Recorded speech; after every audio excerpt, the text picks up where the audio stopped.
Мен негіз үйде жатқан адаммын. Қатыным, сен көшеге шықпашы, көшеге шықсаң бірдеңе ұрнасын. Үйде болшы, мен өзім жұмыс істеймін деген үйде жатқанмын ғой. Ана көрші Hyundai айдайтын бай қатын бар тұғым. Сол звондады. Көрші, сен бұрын скорый айдағансың ғой.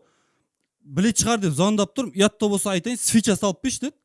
Сонымен, өй байың бар емес па? Үйде жатқан жоқ па? Соған айтпайсың ба дедім. Ой, оның қолынан боқ келмейді деді. Сонымен, ой, салып берейін дедім. Онда сен көрші үй жаққа келе бер, мен барып жүгіріп барып свеча алып келе қояйын деді. Сонымен, ей, менде свечаның түр-түрі бар, өзім апарам. Сен гаражға қарай бара бер дедім. Үйге келіп салмайсың ба деген дейді.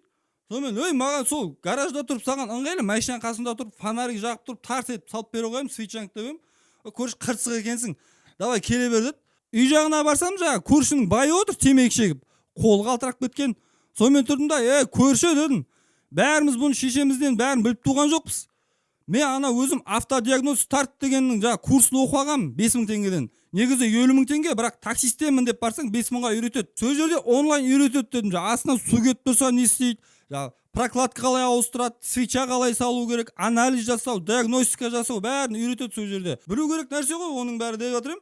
Ана отырды да көрші свечаң салды, әрмен қарай бара берші деді маған. Сонымен қойшы деп гаражына кірсем, жаңа қатын жатыр, тоңқайып капотта бейт керіп алған.